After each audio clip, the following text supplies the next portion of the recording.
Selecting selection of things is known as combination. Is known as combination.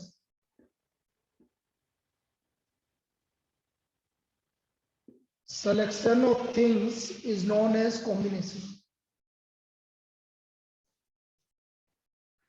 Selection of R things out of N things.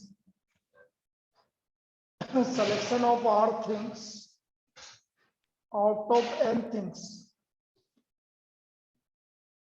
is given by NCR. Selection of R things out of N things is given by NCR.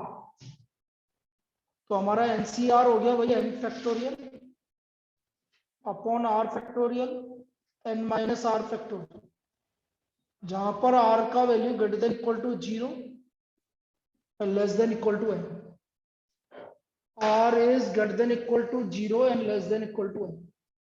This is NCR. NCR N factorial upon R factorial N minus R factorial, ये हमारा NCR होता है। अब देखो यहां पर एक चीज समझिए कि सबो मुझे एग्जांपल मैं आपसे बोल रहा हूं, मुझे निकालना है 12C3, तो उसको निकालने का तरीका एक तो फॉर्मूला है ये, लेकिन इसके अलावा मैं एक और तरीका बताता हूँ। आप 12 को 3 बार रिड्यूस कर लो, ये तो परम्यूटेशन हो गया, और अपॉन 3 इंटू 2 इंटू 1 कर दो, तो ये वैल्यू आ गई 12C3 की वैल्यू 220। 12C3 इक्वल टू 220, ये हमारा कॉम्बिनेशन हो गया।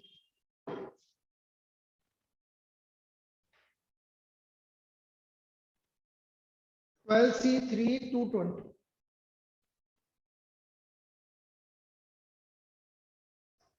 और देखो जैसे मुझे निकालना है 10C4, तो मैं कैसे निकालूंगा? 10 into 9 into 8 into 7 4 into 3 into 2 into 1, तो ये आ गया 210। 10C4 इक्वल टू 210, ये इसका वैल्यू आ गया। तो कॉम्बिनेशन निकालने का ये तरीका, फॉर्मूले से निकालना चाहो फॉर्मूले से निकाल लो, उससे भी ऐसे ही आएगा। तो selection of R thing out of anything is given by combination, इतना लिख लीजिए।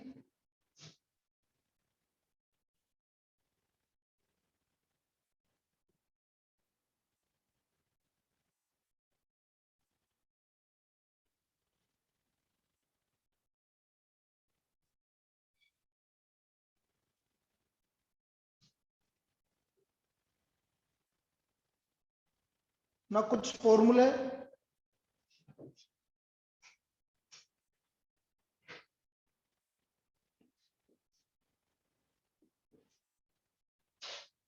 some important formulas। पहला NC0 का वैल्यू हमेशा 1 होगा। N में से आप एक भी चीज सेलेक्ट नहीं कर रहे तो उसका केस कितना है? एक केस है। आप N में से एक भी चीज को सेलेक्ट नहीं कर तो NC0 इक्वल टू 1। इसी तरह NCN, N में से N थिंग को सेलेक्ट कर रहे हैं तो उसका भी तरीका 1, और N में से एक चीज को सेलेक्ट कर रहे हैं तो उसका तरीका है NC1 equal to N। NC1 equal to N।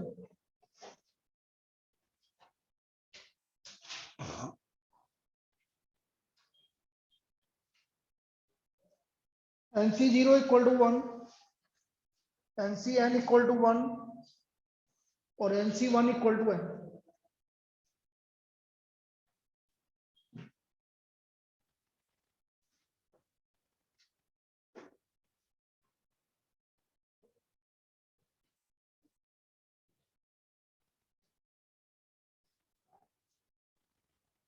Fourth NCR equal to NCN minus R। NCR equal to NCN minus R। N में से R3 को सेलेक्ट करो या N में से N माइनस R3 को सेलेक्ट करो भैया सब। NCR equal to NCN minus R।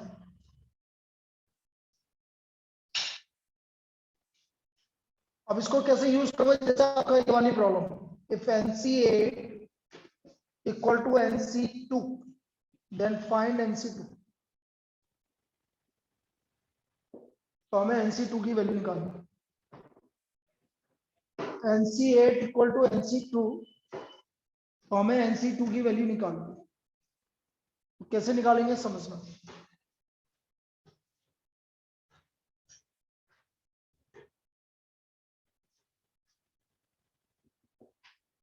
NC8 equal to NC2, NC8 को मैं लिखूंगा NCN माइनस 8 और NC2 को लिखूंगा NCN माइनस, सॉरी NC2 को NC2 ही लिखा दूंगा। ये वाला NCN माइनस 8 किसकी वजह से लिखा, इसकी वजह से, because NCR equal to NCN minus R। अब इन दोनों को इक्वेट कर दो भाई, N सेम है C सेम है, तो N माइनस 8 किसके इक्वल हो गया, 2 के इक्वल हो गया। तो N इक्वल टू 10, N की वैल्यू क्या आ गई आपकी 10। बाकी मैं डायरेक्ट ट्रिक बता दूंगा अभी, पहले आप इस फॉर्मूले से इस तरह से करेंगे। NC8 को मैंने क्या लिखा, NCN माइनस 8। अब देखो इधर, मुझे निकालना है NC2, NC2 मतलब 10C2।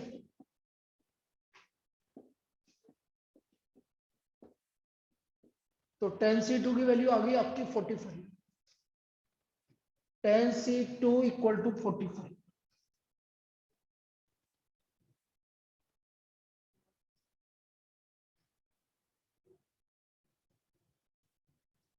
NC2 की वैल्यू आ गई 45।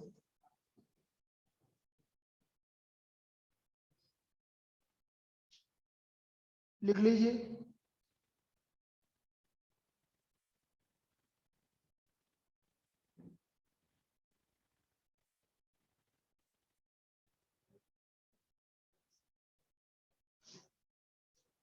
अब देखो होता क्या है, एक चीज समझो, या तो दो चीज होती है, या तो ये दोनों इक्वल होते हैं, तो इक्वल तो नहीं दिख रहे, तो ये वाली वैल्यू इन दोनों की इक्वल होती है। तो n इक्वल टू 8 प्लस 2 कितना हो गया 10। अब जैसे एक एग्जांपल और लेते हैं, if 24C 4R minus 3 is equal to 24C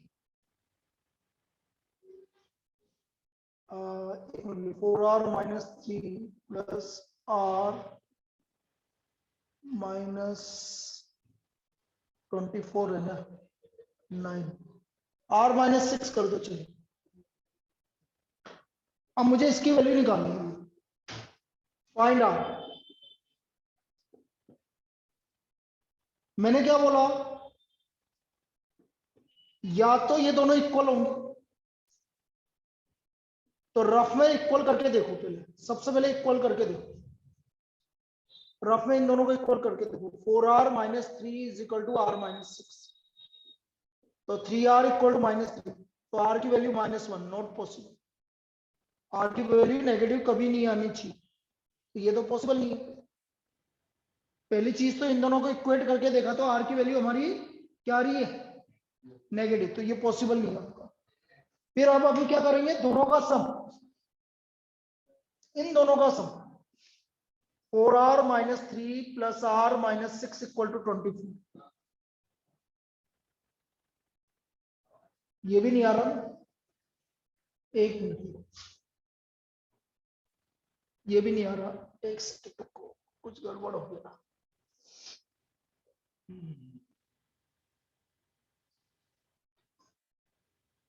इसको 9 करो,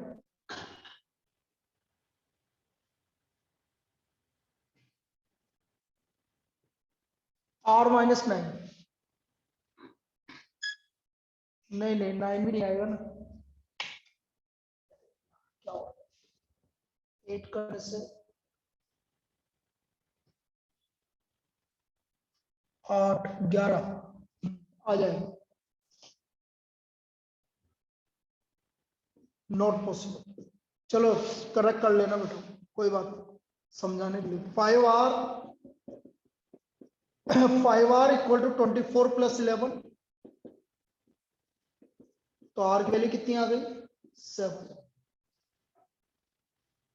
r की वैल्यू कितनी आ गई 7।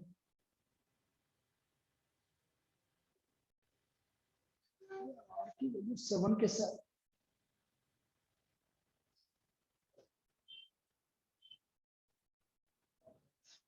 7 भी पॉसिबल नहीं है। तो क्वेश्चन ही गलत हो गया, छोड़ दो उसको, हटाओ, गलत है क्वेश्चन ही गलत। मैं दूसरा दे देता हूँ, कोई बात नहीं, एनसीईआरटी है, काट देना उसको, क्वेश्चन गलत है। क्योंकि आर की वैल्यू -1 भी तो नहीं हो सकती, 7 रखने पे भी -1 आ रहा है।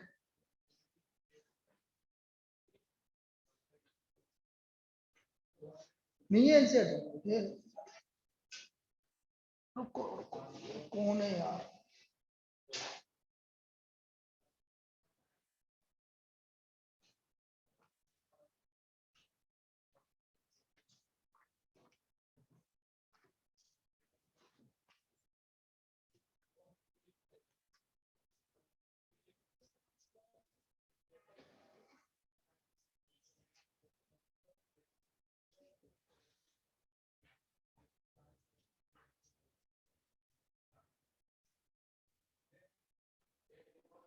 (24c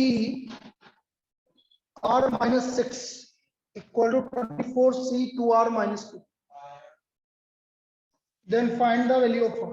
ऐसे लिखो 24c r -6 equal to 24c 2r -2, फाइंड r, फाइंड r।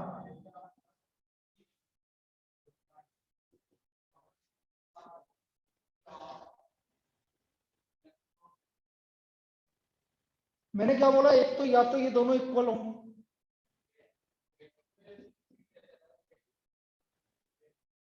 तो -r equal to 4 not possible, या फिर इन दोनों का सम,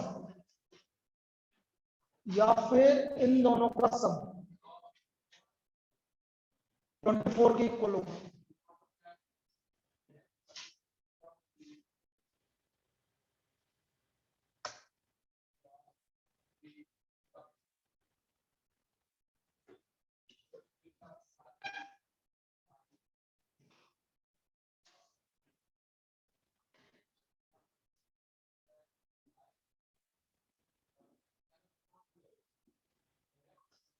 होता है कभी कभी, क्या करो, चलो 34 के इक्वल, तो ये हो गया 3r इक्वल टू 42, तो r की वैल्यू कितनी आ गई 40, r की वैल्यू 40। या तो ये दोनों इक्वल होंगे, तो इक्वल से तो नहीं आ रहा है हमारा, r का वैल्यू नेगेटिव आ रहा है, तो इक्वल नहीं होगा, तो फिर r की वैल्यू दोनों का सम इसके इक्वल होगा। तो कंसेप्ट ये समझो, या तो ये दोनों इक्वल होंगे, इक्वल नहीं आ रहा तो इन दोनों का सम इसके इक्वल होगा। तो ये हमारी प्रॉपर्टी थी NCR equal to NCn minus r, NCR equal to NCn minus r, ये इसकी प्रॉपर्टी। नेक्स्ट प्रॉपर्टी, उसको हम बोलते हैं पास्कल रूल। वैसे आपकी एनसीईआरटी में नहीं गिवन है, लेकिन फिर भी पास्कल रूल देखिए क्या होता है। पास्कल रूल होता है NCR plus NCR minus 1, this is equal to n plus 1 CR, this is Pascal rule. NCR plus NCR minus 1, this is equal to n plus 1 CR। NCR plus NCR minus 1 equal to n plus 1 CR. For example, 7C3 plus 7C4, this is equal to 8C4. 7C3 plus 7C4 equal to 8C4. 8C4,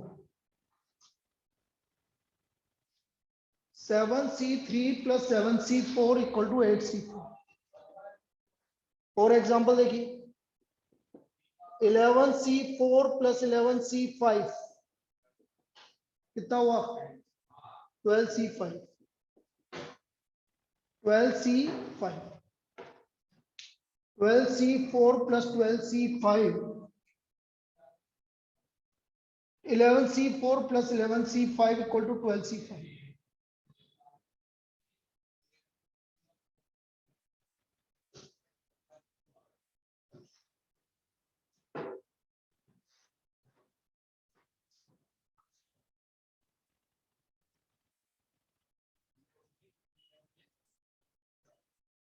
next और देखो, 17C5 plus 17C4 बोलो।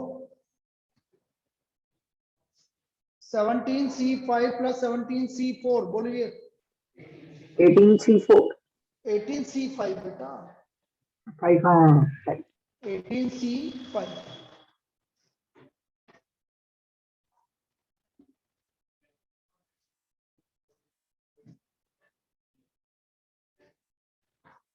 Sir second वाले example में 12C5 क्यों आया है? बेटा 4 और 5 में कौन बड़ा है? 5। 5 आएगा। इन दोनों में कौन बड़ा है? 5 आएगा। इन दोनों में कौन बड़ा है? 4 आएगा। ठीक है। Yes sir. अब जैसे आपसे प्रॉब्लम इस तरह से दे दिया, 10C3 plus 10C4 equal to 11CX, then find x। तो x की वैल्यू क्या क्या होगी ये भी समझ लीजिए आप। 10C3 plus 10C4 equal to 11CX। 10C3 plus 10C4 कितना हो गया भाई? 11C4। तो या तो x की वैल्यू कितनी होगी? 4, या x की वैल्यू बेटा 11 माइनस 4 होगी। समझ में आया? या तो x की वैल्यू 4 होगी या x की वैल्यू 7 होगी, दोनों में से एक वैल्यू होगी। 7 भी हो सकती है। प्रॉपर्टीज, पिछली वाली properties,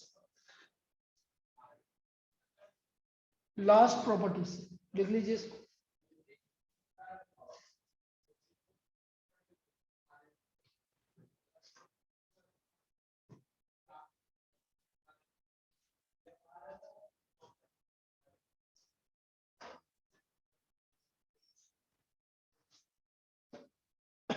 If 12C3 plus 2 into 12C4 plus 12C5 equal to XC5, find x। तो हमें x का वैल्यू निकालना। 12C3 plus 2 into 12C4 plus 12C5 equal to XC5, then find the value of x।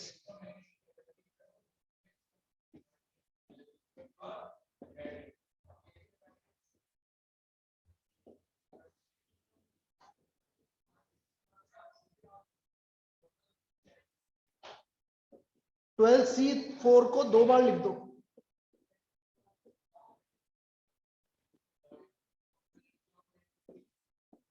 इन दोनों में property लगाओ।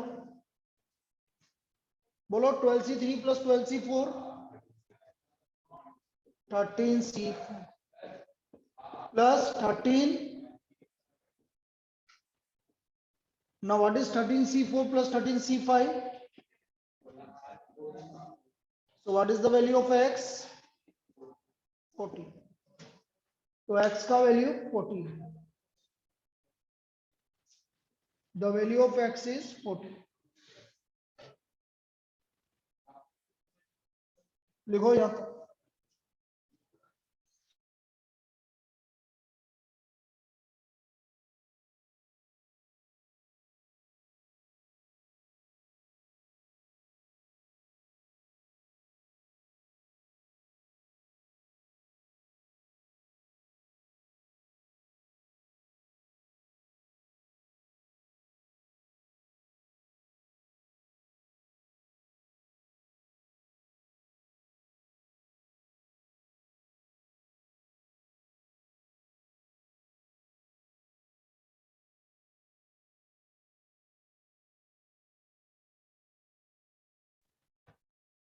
Thursday को test है भाई आपका,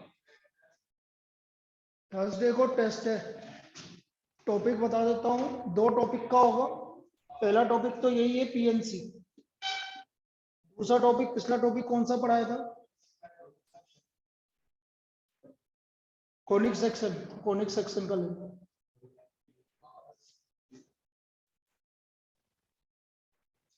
थर्सडे को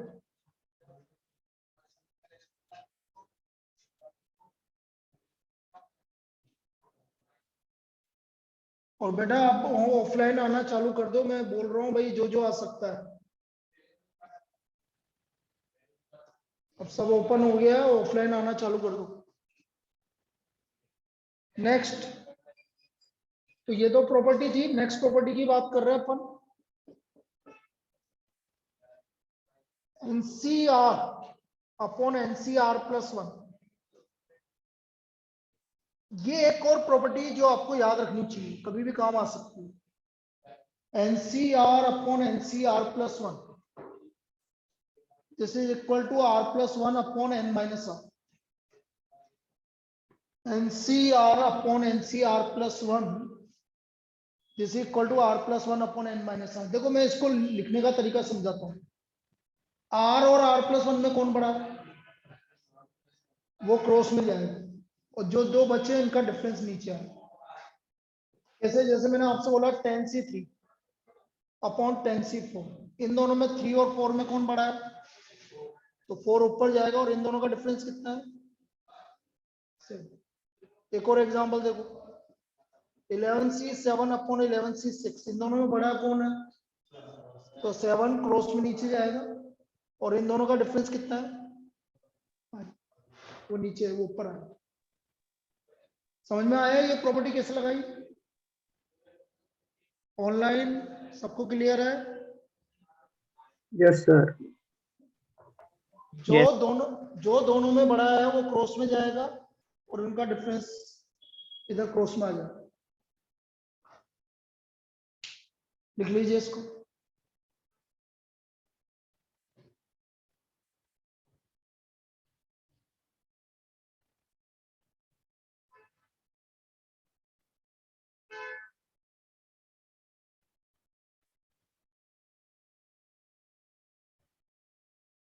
पर सर 7 बड़ा था ना, तो वो न्यूमरेटर में क्यों नहीं गया? डिनोमिनेटर 7 बड़ा है, जो भी बड़ा होगा वो उसमें जाएगा, डायगोनली जाएगा। यहां पर इन दोनों में कौन बड़ा था? तो ये डायगोनली जाएगा, और इनका डिफरेंस नीचे आएगा। इन दोनों में कौन बड़ा है? ये बड़ा है, तो ये डायगोनली जाएगा, इन दोनों का डिफरेंस नहीं आएगा। इन दोनों में कौन बड़ा है? 7, तो ये डायगोनली जाएगा, और इनका डिफरेंस नहीं आएगा। ऐसे ऐसे याद रखोगे इस प्रॉपर्टी। आ गया?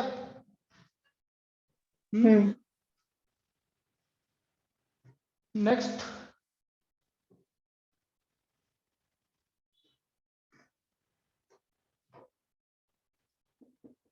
भाई ये क्या, ये वाली प्रॉपर्टी जो अगला टॉपिक जो आपका हट गया, वहां ज्यादा काम आती थी।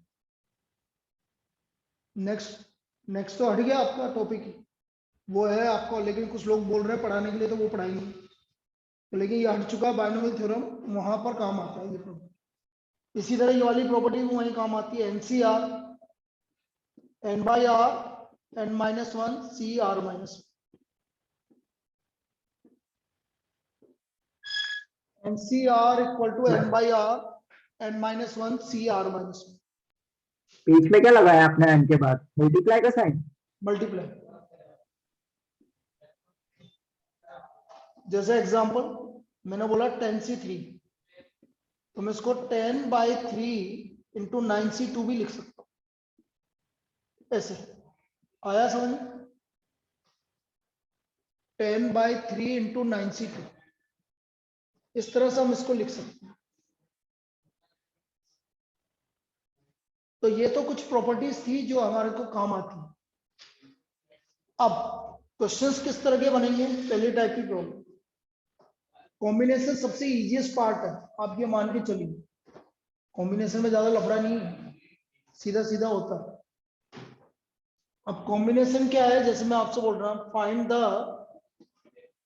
Number of chords that can be formed from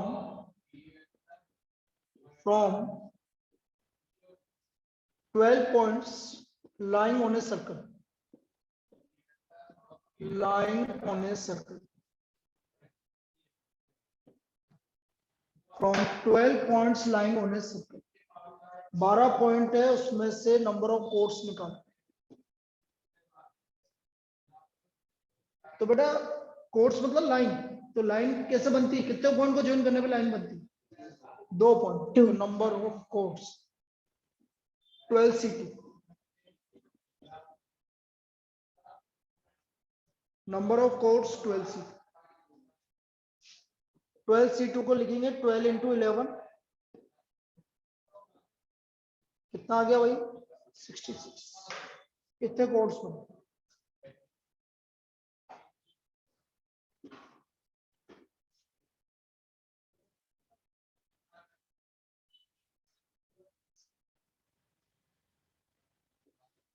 Find the number of triangles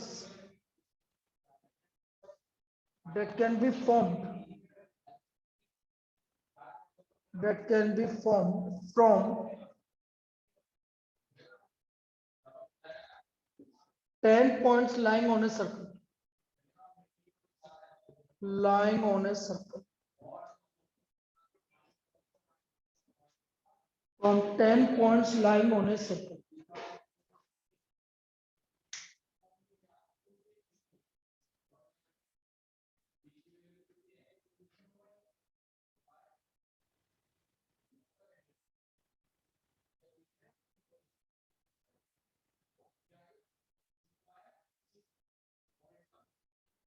अब देखो भाई, तो ट्राइंगल कितने पॉइंट्स को मिलाने पे बनता है? 3 पॉइंट। तो नंबर ऑफ ट्राइंगल्स क्या हो गया? 10C3। लिखो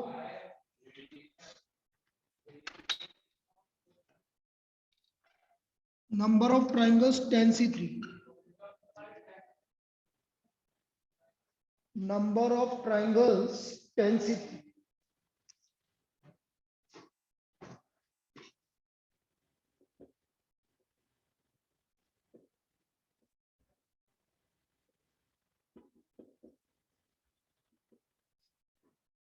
तो 10 into 9 into 8 120।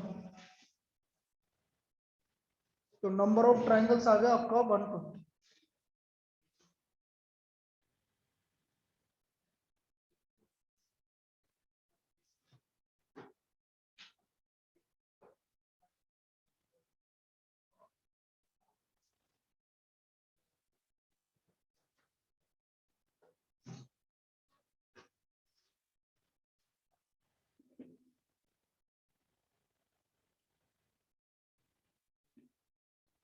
Find the number of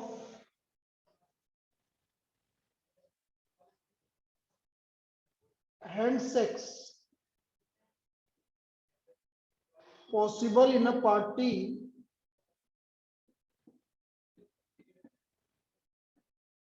if there are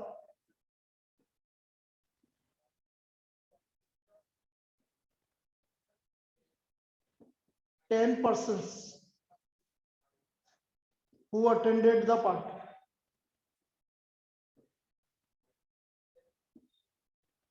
भाई 10% आपकी एक पार्टी में है, तो कितने हैंडशेक्स पॉसिबल होंगे? तो हैंडशेक कैसा होता है जब कितने जने मिलाते हैं? 2 जने मिलाते हैं। तो नंबर ऑफ हैंडशेक्स क्या होंगे? 10C2। 10C2। Number of handshakes 10C2।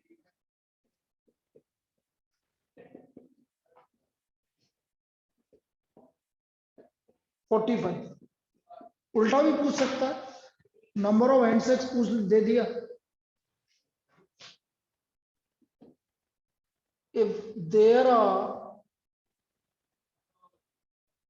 66 handshakes possible in a party,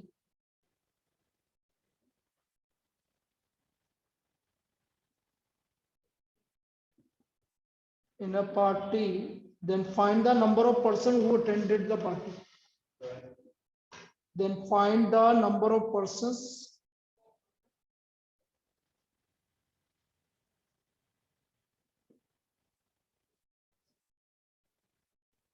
who attended the party.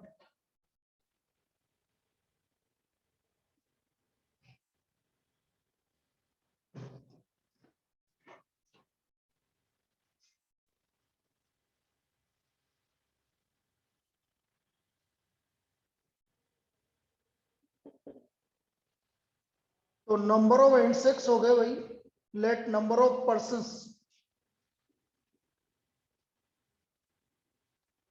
In a party this is equal to n. NC2 66, NC2 हो गया बेटा n into n minus 1 divide by 2 into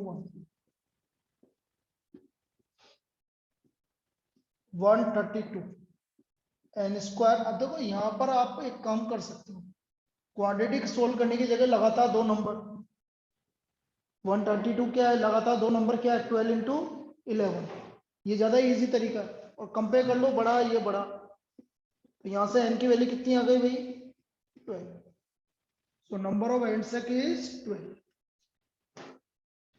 Number of persons in the party is 12. क्या हुआ?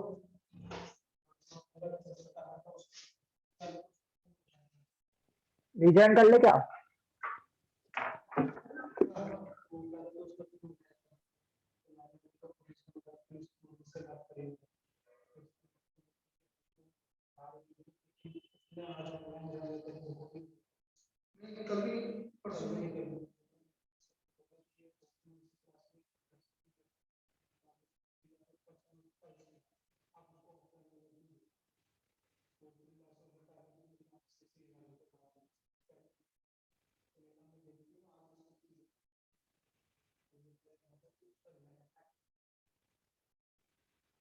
बोल देता कि ऐसे करना है.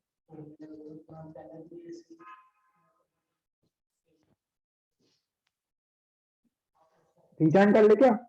हाँ रिजॉइन कर लो.